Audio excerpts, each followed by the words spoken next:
Doctor Yunus ও জো বাইডেনের ঐতিহাসিক বৈঠক দেশের ইতিহাসে প্রথম। গুরুত্ব পায় সংস্কার ইস্যু, থাকবে যুক্তরাষ্ট্রের পূর্ণ সমর্থন।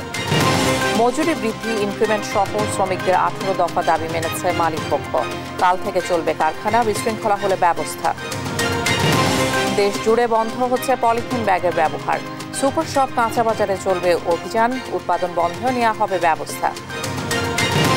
সংসদ সদস্য পদ যেন আলাদিনের চেরাগ, স্বল্প সময়ে সম্পদের পাহাড়। আরও 2 সাবেক এমপির বিরুদ্ধে অনুসন্ধানে দুদক। জনশক্তি রপ্তানি বাড়াতে নানা পদক্ষেপ, কর্মী বান্ধব হবে দূতাবাস। বিমানবন্দরে ভিআইপি সেবা পাবেন রেমিটেন্স যোদ্ধারা। সংবাদ রাতে দেখছিলেন একে এসটিএমটি বার সংবাদ শিরোনাম, সঙ্গে আমি ইশিকা আজিজ। বাংলাদেশ অন্তর্বর্তী সরকারকে পূর্ণ সমর্থন জানিয়েছে যুক্তরাষ্ট্র। অন্তর্বর্তী সরকারের প্রধান উপদেষ্টা প্রফেসর ইউনূসের সঙ্গে জাতিসংঘ সদর দপ্তরে দ্বিপাক্ষিক বৈঠক করেন মার্কিন প্রেসিডেন্ট জো বাইডেন।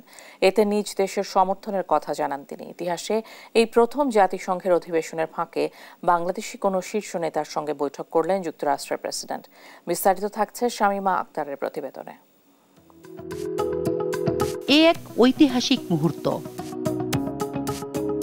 ইতিহাসে প্রথমবারের মতো মার্কিন প্রেসিডেন্টের সঙ্গে বৈঠক করলেন বাংলাদেশের সরকার প্রধান। নিউ ইয়র্কে জাতিসংঘের সাধারণ পরিষদের অধিবেশনের ফাঁকে অন্তর্বর্তী সরকারের প্রধান উপদেষ্টা ডক্টর মোহাম্মদ ইউনূসের সঙ্গে দ্বিপাক্ষিক বৈঠক করেন যুক্তরাষ্ট্রের প্রেসিডেন্ট জো বাইডেন। স্থানীয় সময় মঙ্গলবার 11টায় এই বৈঠক শুরু হয়। মাত্র কয়েক মিনিটের এই বৈঠকে দুজনকে বেশ হাস্যোজ্জ্বল দেখা যায়। দ্বিপাক্ষিক আলোচনায় বিশেষ গুরুত্ব পায় বাংলাদেশের সংস্কার ইস্যু। এ সময় ডক্টর ইউনূসের নেতৃত্বাধীন সরকারকে পূর্ণ সমর্থন দেন জো বাইডেন। এমনকি বাংলাদেশের যে কোনো প্রয়োজনে পাশে থাকার আশ্বাস দেন যুক্তরাষ্ট্রের সরকার প্রধান। এছাড়া হাসিনা সরকারের আমলে সব ধরনের নিপীড়নের বিরুদ্ধে শিক্ষার্থীদের সাহসী ভূমিকা ও নতুন দেশ বিনির্মাণে তাদের গুরুত্বপূর্ণ অবদানের কথা তুলে ধরেন প্রফেসর ইউনূস। শামীমা আক্তার, দেশ TV, Dhaka.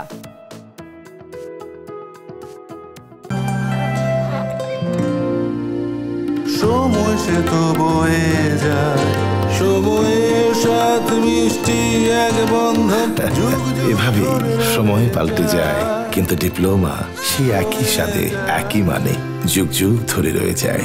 New Zealand dairy, excellence in quality. জাতিসংঘ মহাসচিব অ্যান্টনিও গুতেরেসের আয়োজিত সংবর্ধনা অনুষ্ঠানেও যোগ দিয়েছেন বাংলাদেশের অন্তর্বর্তী সরকারের প্রধান উপদেষ্টা ডক্টর মোহাম্মদ ইউনূস। সংবর্ধনা অনুষ্ঠানে ডক্টর ইউনূস ব্রাজিলের president Luis Inacio Lula da Silva, মরিশাসের প্রেসিডেন্ট পৃথ্বীরাজ সিং রূপন, জাতিসংঘ মানবাধিকার বিষয়ক হাইকমিশনার ফলকার তুর্ক সহ অন্যদের সঙ্গে কুশল বিনিময় করেন। জাতিসংঘ সাধারণ পরিষদের ৭৯তম অধিবেশনে যোগ দিতে ডক্টর ইউনূস গতকাল সোমবার নিউ ইয়র্কে পৌঁছান। জাতিসংঘ মহাসচিবের আমন্ত্রণে তিনি সাধারণ পরিষদের অধিবেশনে যোগ দেন। এদিকে যুক্তরাষ্ট্রে শুরু হয়েছে জাতিসংঘ সাধারণ পরিষদের ৭৯তম অধিবেশন। এতে অংশ নেন ১৫০টিরও বেশি দেশের রাষ্ট্র ও সরকার প্রধান। শহর জুড়ে নেওয়া হয়েছে কড়া নিরাপত্তা। এবারের অধিবেশনে গাজা ও ইউক্রেন যুদ্ধ, জলবায়ু পরিবর্তনের মতো বৈশ্বিক চ্যালেঞ্জ গুরুত্ব পাবে। এদিকে জাতিসংঘের পূর্ণ সদস্য না হয়েও এবারের অধিবেশনে অংশ নেয় ফিলিস্তিন। বিস্তারিত রায়হান কবির শুভ্র ডেস্ক রিপোর্টে। ১৫০টিরও বেশি দেশের রাষ্ট্র ও সরকার প্রধানদের নিয়ে যুক্তরাষ্ট্রের নিউ ইয়র্কে শুরু হয় জাতিসংঘের সাধারণ পরিষদের ৭৯তম অধিবেশন। এরই মধ্যে সাধারণ পরিষদের অধিবেশনে বক্তব্য দিয়েছেন ভারত, ইউক্রেন, কানাডা সহ বিভিন্ন দেশের রাষ্ট্রপ্রধানগণ। অধিবেশনের মূল পর্বে যোগ দেন গণপ্রজাতন্ত্রী বাংলাদেশ সরকারের প্রধান উপদেষ্টা ডক্টর মোহাম্মদ ইউনূস। উচ্চ পর্যায়ের এই বৈঠকে অংশ নেওয়া অতিথিদের নিরাপত্তা দেওয়া মার্কিন সিক্রেট সার্ভিসের জন্য বড় এক চ্যালেঞ্জ। সম্প্রতি সাবেক মার্কিন প্রেসিডেন্ট ডোনাল্ড ট্রাম্পকে হত্যাচেষ্টার 2টি ঘটনায় ব্যাপকভাবে সমালোচিত হয়েছে সংস্থাটি। তাই এবারের সাধারণ পরিষদের অধিবেশনকে ঘিরে নেওয়া হয়েছে বাড়তি নিরাপত্তা ব্যবস্থা। এবারের অধিবেশনে নতুন মাত্রা যোগ করেছে ফিলিস্তিন।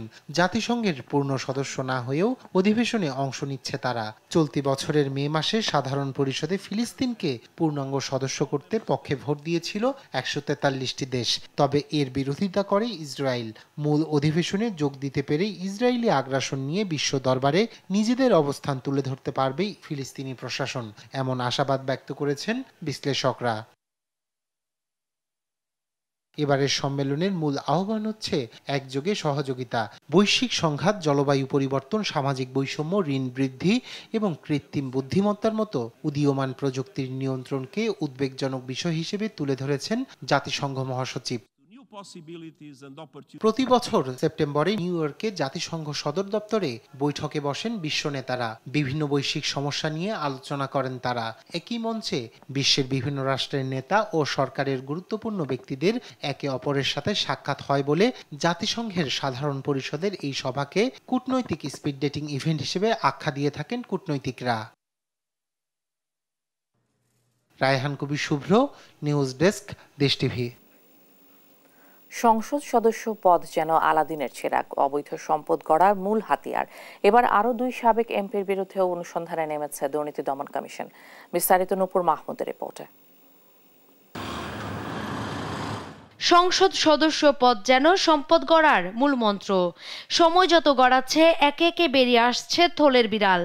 এবার ঢাকা 10 আসনের সাবেক এমপি HBM ইকবাল এবং হবিগঞ্জ 3 আসনের সাবেক এমপি আবু জাহিরের বিরুদ্ধে বড় অভিযোগ পেয়েছে দুদক। অবৈধ সম্পদ গড়ার প্রাথমিক তথ্য পাওয়ায় এবার প্রকাশ্যে অনুসন্ধানে নেমেছে অভিযান দল। প্রাথমিক অভিযোগে বলা হয়, ক্ষমতার ছোঁয়ায় গেল এক যুগে বেশ কয়েকটি কোম্পানির মালিক হয়েছেন HBM ইকবাল। ক্ষমতার অপব্যবহারের মাধ্যমে 2011 সাল থেকে অদ্যাবধি পর্যন্ত প্রিমিয়ার ব্যাংকের চেয়ারম্যান সহ গুলশানে তার মালিকানাধীন hotel Renaissance Gulshan, hotel Hilton and resort নির্মাণ এবং অন্যান্য আর্থিক প্রতিষ্ঠান করেছেন মর্মে অভিযোগ ছিল। সে অভিযোগের প্রেক্ষিতে গোয়েন্দা ইউনিট কর্তৃক তথ্যানুসন্ধান করা হয়েছে। তথ্যানুসন্ধানে অভিযোগের সত্যতা পাওয়ায় প্রকাশ্য অনুসন্ধানের সিদ্ধান্ত নেওয়া হয়েছে। অন্যদিকে সাবেক সংসদ আবু জাহিরও রাষ্ট্রীয় ক্ষমতা ব্যবহার করে গড়েছেন অবৈধ সম্পদের পাহাড়। অনুসন্ধান কার্যক্রম চলমান আছে এবং আমরা ভালো অগ্রগতি হলে যথাসময়ে আপনাদেরকে অবহিত করব। এছাড়া পাচার হওয়া অর্থ ফিরিয়ে আনা সহ বিভিন্ন বিষয়ে আলোচনা করতে বিশ্ব ব্যাংকের প্রতিনিধি দলের সাথে বৈঠক করেন দুদকের চেয়ারম্যান মঈনুদ্দিন আব্দুল্লাহ। পাচারকৃত সম্পদ পুনরুদ্ধারের জন্য ওয়ার্ল্ড ব্যাংকের যে নির্ধারিত stolen asset recovery initiative team রয়েছে, আজকে কমিশনে এসেছিলেন। তাদের সাথে দুর্নীতি দমন কমিশনের কর্মকর্তাদের সক্ষমতা বৃদ্ধির বিষয়ে আমরা আলোচনা করেছি এবং আর্থিক তদন্তর ক্ষেত্রে আমাদের যে তদন্তকারী কর্মকর্তা যে ধরনের সমস্যার সম্মুখীন হচ্ছেন সেই বিষয়গুলি নিয়ে আমরা কথা বলেছি এবং আমাদের আলোচনার প্রেক্ষিতে তারা আমাদেরকে এই ক্ষেত্রে কিভাবে সহযোগিতা করতে পারেন সে বিষয়ে আলোচনা হয়েছে। আক্তার হোসেন জানান, বিশ্ব ব্যাংকের সাথে কার্যকর আলোচনা হয়েছে। সামনে আরো বড় পরিসরে কাজ করার সুযোগ রয়েছে। নূপুর মাহমুদ, দেশ টিভি, ঢাকা। বিমানবন্দরে রেমিটেন্স যোদ্ধাদের ভিআইপি সার্ভিস দেওয়া হবে বলে জানিয়েছেন প্রবাসী কল্যাণ উপদেষ্টা doctor Asif Nazrul.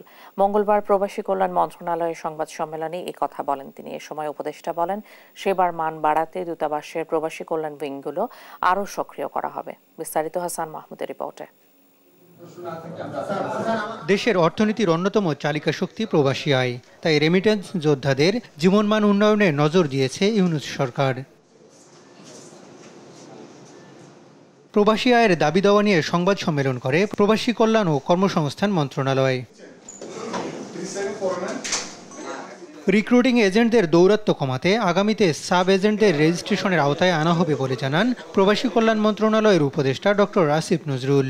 Sub agent যারা আছেন, ভদ্র ভাষায় সাব এজেন্ট বললাম, মানে যাদেরকে আপনারা অনেক সময় দালাল বলেন, বা তাদের মধ্যে ভালো লোক আছেন, খারাপ লোক আছেন, আমরা ওনাদেরকে রেজিস্ট্রেশন করে দিব।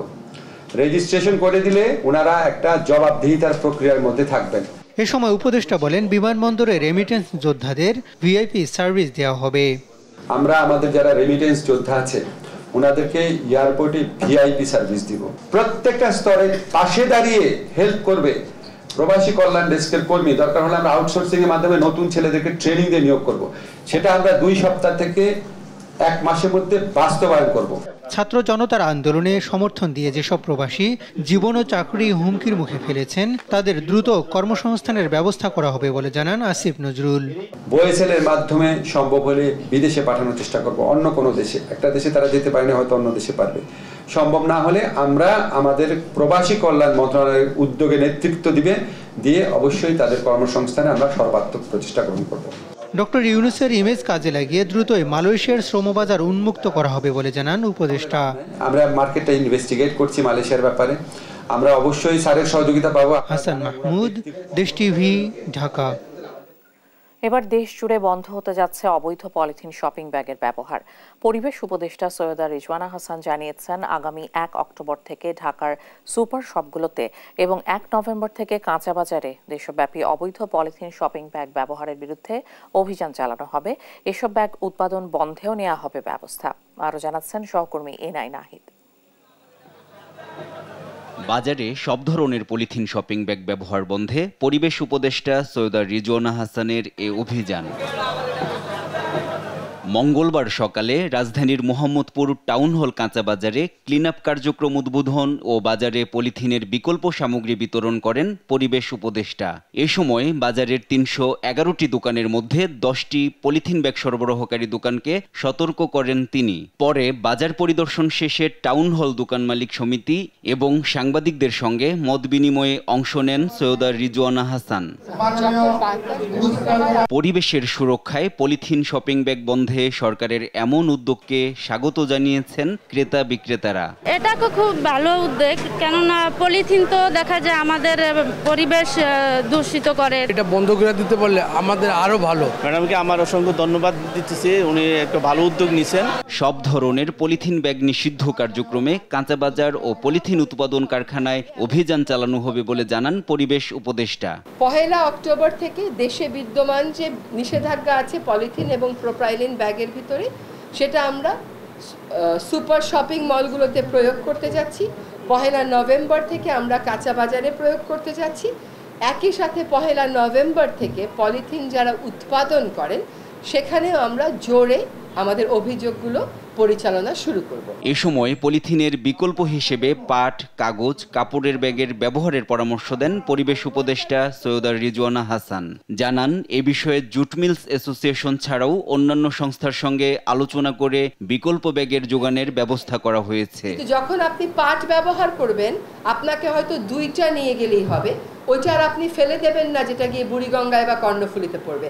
সরকারের এমন উদ্যোগে পলিথিন মুক্ত সুন্দর পরিবেশের বাসযোগ্য বাংলাদেশ হবে এ প্রত্যাশা সবার। এনআই নাহিদ, দেশ টিভি, ঢাকা। আজ থেকে কার্যকর হলো সপ্তাহের 7 দিন শিক্ষার্থীদের জন্য গণপরিবহনে হাফ ভাড়া। এটি কার্যকর হয় রাজধানী সহ দেশের সব বিভাগীয় শহরে। এমন সিদ্ধান্তে খুশি শিক্ষার্থীরা। তবে এসি বাসে এ ভাড়া প্রযোজ্য নয় বলে জানিয়েছে পরিবহন সংশ্লিষ্টরা। শিউলি রায়ের রিপোর্ট। সংগ্রাম থেকে স্বাধীনতা, স্বাধীনতা থেকে ছাত্র জনতার গণ অভ্যুত্থান, কালের পরিক্রমায় 53 বছর। 1969 সালে জানুয়ারিতে সর্বদলীয় ছাত্র সংগ্রাম পরিষদের 11 দফা দাবির একটি ছিল ছাত্রছাত্রীদের হাফ ভাড়া নির্ধারণের দাবি। দিনকাল বুননে সেই ইতিহাসের সাক্ষী হলো 2024-এর সেপ্টেম্বর। ছাত্র সমাজের বহু দশকের এই দাবি পূর্ণাঙ্গরূপে কার্যকর হলো 2024-এ। এতদিন সপ্তাহের 5 দিন এই সুবিধা পেলেও 24-এর ছাত্র আন্দোলনে স্বাধীনতাকে সম্মান জানিয়ে 7 দিনের হাফ ভাড়া করার সিদ্ধান্ত নেয় পরিবহন মালিকরা, যা কার্যকর হলো মঙ্গলবার থেকে। অর্থনীতির মুদ্রাস্ফীতির এই সময়ে বাসের যাতায়াত ভাড়ার খরচ অনেকটাই সাশ্রয়ী হবে। স্কুল, কলেজ, বিশ্ববিদ্যালয়ে যাতায়াতের খরচ কমায় উচ্ছ্বাসিত শিক্ষার্থীরা। যেহেতু সবার ফ্যামিলির অবস্থাও তো ভালো না, তাই 7 দিন হাফ ভাড়া হওয়াটা আমার জন্য খুবই উপকার হয়েছে। যাদের ক্ষেত্রে ধরেন একটা ফিক্সড অ্যামাউন্টে টাকা দেয়, তো ওই ক্ষেত্রে যাদের 20 টাকা দেওয়া হয়, তাদের যাইতে যদি 20 টাকা দেন, আসার ক্ষেত্রে তাদের একটা স্যাক্রিফাইস, একটা ঝামেলার মধ্যে পড়তে হয়।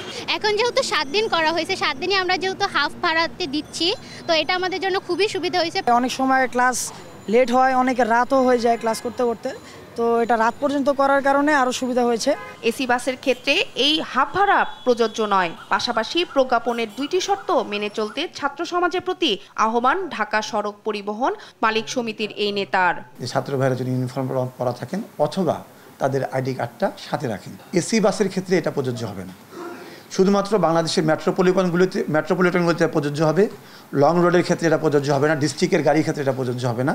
সপ্তাহের প্রতিদিন হাফ ভাড়া কার্যকরে শিক্ষার্থীদের সহায়তায় পরিবহন শ্রমিকদেরও কার্যকর ভূমিকা রাখার আহ্বান জানান এই পরিবহন মালিক নেতা।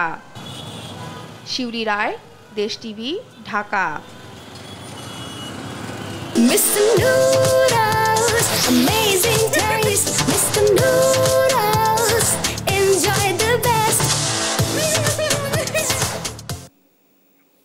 মিরপুরের মডেল একাডেমির প্রধান শিক্ষক শুভাশিস কুমার বিশ্বাসের পদত্যাগের দাবিতে বিক্ষোভ করেন শিক্ষার্থী ও অভিভাবকরা। মঙ্গলবার স্কুল প্রাঙ্গণে জড়ো হয়ে বিক্ষোভ করেন তারা। প্রধান শিক্ষকের বিরুদ্ধে স্কুল ফান্ড থেকে কোটি কোটি আত্মসাতের অভিযোগ করেন অভিভাবকরা। তারা বলেন, খণ্ডকালীন শিক্ষকদের নিয়োগ বাণিজ্যেও হাত রয়েছে শুভাশিস কুমারের। এছাড়া দীর্ঘদিন ধরে স্কুলের মধ্যে রাজনৈতিক প্রোগ্রাম করার অভিযোগও রয়েছে তার বিরুদ্ধে। এ নিয়ে শিক্ষা মন্ত্রণালয় ও দুদকে অভিযোগ দায়ের করেন শিক্ষার্থী ও অভিভাবক। দাবি মানা না হলে আরো বড় কর্মসূচি দেওয়ার হুঁশিয়ারি দেন শিক্ষার্থীরা।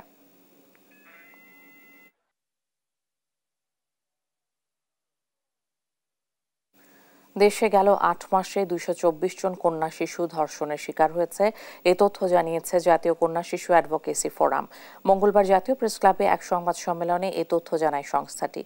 এসব ঘটনা না থামার কারণ হিসেবে বিচারহীনতার সংস্কৃতিকেই দায়ী করছে শিশু অধিকার সংগঠনগুলো। বিস্তারিত নূপুর মাহমুদের প্রতিবেদনে। চলতি বছর কন্যা শিশু নির্যাতনের সংখ্যা কমেছে। গত বছরের তুলনায় এ সংখ্যা অর্ধেকের কম। তবে এটি বাস্তব চিত্র নয়। চলতি বছর রাষ্ট্রীয় ঘটনা প্রবাহের কারণে গণমাধ্যমে নারী ও কন্যা শিশু ইস্যু কম গুরুত্ব পেয়েছে বলে দাবি জাতীয় কন্যা শিশু অ্যাডভোকেসি ফোরামের। 30 সেপ্টেম্বর জাতীয় কন্যা শিশু দিবস উপলক্ষে সংবাদ সম্মেলনে সংস্থাটি গণমাধ্যম সহ বিভিন্ন আইন প্রয়োগকারী সংস্থা থেকে প্রাপ্ত তথ্যের ভিত্তিতে সমন্বিত তথ্য জানায়। ডিএমপির সাম্প্রতিক গবেষণা বলছে, ঢাকা শহরে নির্যাতনের শিকার হওয়া শিশুদের 76% যৌন নির্যাতনের শিকার, আর এর সিংহভাগই কন্যা শিশু। এ সময় বক্তারা কন্যা শিশু বান্ধব প্রয়োজনীয় সংস্কারের দাবি তোলেন। বলেন, বিচারহীনতার সংস্কৃতির জন্যই থামছে না কন্যা শিশু নির্যাতন। এসব ইস্যুতে রাজনৈতিক দল ঘটনা ধামাচাপা দেয়। যে একটা কেস করার পরে যে ইমিডিয়েট একটা কমপ্লিট সাপোর্ট পাবে এবং সেটা থাকবে, গোপনীয়তা থাকবে, সেখানে তার যে সেই জায়গাও কিন্তু হচ্ছে না। কারণ কেউ কেস করতে জানে। আমি যে আইনজীবী হিসাবে বলতে চাই, কারণ আমাদের কাছে আসে, যখনই থানায় যায় তখন তারা কেস থেকে করে না এবং আসামিরা কিন্তু পার পেয়ে যাচ্ছে। বক্তাদের দাবি, নারী ও কন্যা শিশুর জন্য পর্যাপ্ত বিনিয়োগ না করলে জাতি পিছিয়ে পড়বে। এই দিবসটা ঘোষণার উদ্দেশ্য এবং আমাদের এই প্রস্তাবটা করার উদ্দেশ্য ছিল যে কন্যা শিশুরা গুরুত্বপূর্ণ, তারা আমাদের বোঝা নয় এবং তাদের প্রতি সকল রকম বঞ্চনার অবসান ঘটানো দরকার এবং একই সাথে তাদের জন্য সুযোগ সৃষ্টি করা দরকার। তাহলে কিন্তু আমরা জাতি হিসেবে আরো অনেক দূর এগিয়ে যেতে পারবো। সংবাদ সম্মেলনে আরো জানানো হয়, গত 8 মাসে 133 জন কন্যা শিশু আত্মহত্যা করে। সেই সঙ্গে 81 জন কন্যা শিশুকে হত্যা করা হয়েছে। নূপুর মাহমুদ, দেশ টিভি, ঢাকা।